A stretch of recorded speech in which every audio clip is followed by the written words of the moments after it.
கொள்வது என்பதையாவது சிந்தித்திருக்கிறாயா? எந்த சிந்தனையுமே இல்லை.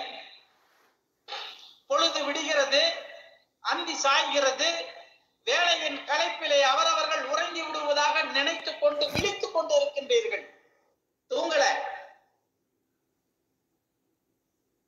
வாழ்க்கையில நிம்மதி அமைதிங்கிறது முக்கியமான செல்வம் இல்லையா?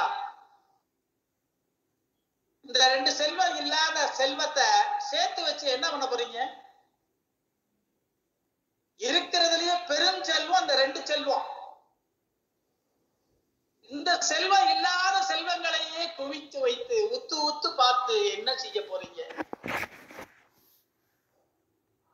யோசித்து பார்த்தால் எனக்கு கிறுகிறுப்பாக இருக்கிறது.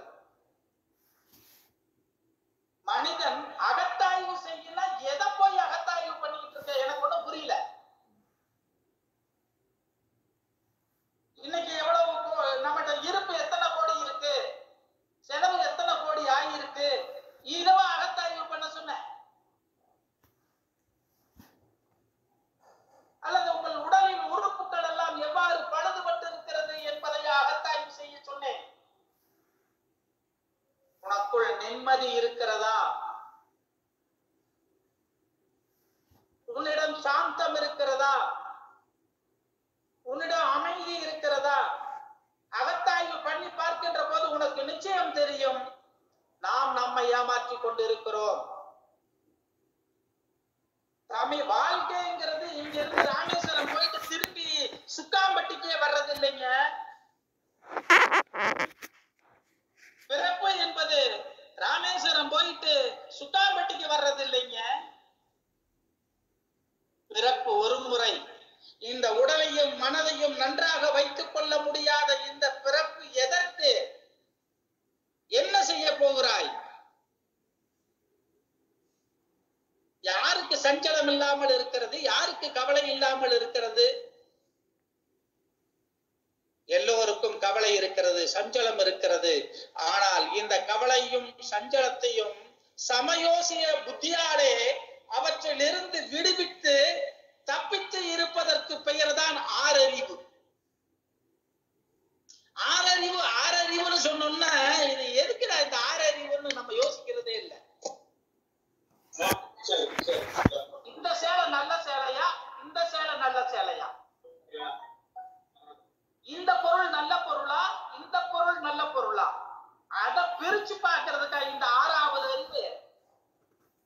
நிம்மதி எதற்காக கெடுகிறது, அமைதி எதற்காக இழக்கிறோம் என்பதை சிந்தித்து பார்ப்பதற்குத்தான் ஆறாவது அறிவு என்ற ஒரு அறிவை கருணையோடு கடவுள் கொடுத்திருக்கிறார்.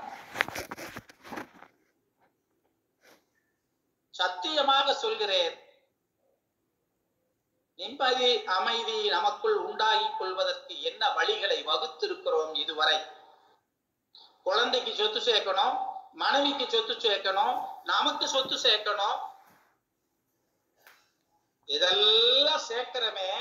இதை ஆண்டு அனுபவிப்பதற்கு மனதை எப்படி வைத்துக் கொள்ள வேண்டும் என்பதை என்றாவது ஒரு நாள் ஆற அமர்ந்து யோசித்ததுண்டா? யோசிக்க வாய்ப்பு கிடைத்ததுண்டா? என்ன சாமி வாழ்க்கை நம்ம வாழ்ந்துட்டு இருக்கோம்?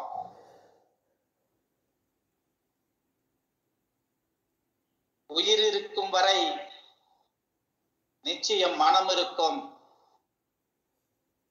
உயிர் இருக்கும் வரை உடல் இருக்கும்.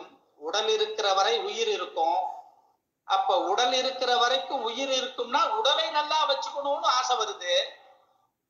ஆனா உடல் இருக்கும் வரை உயிர் இருக்கும், உயிர் இருக்கிற வரைக்கும் மனம் இருக்கும். ஆகையினால இந்த மனசையும் நல்லா வச்சுக்கிட்டா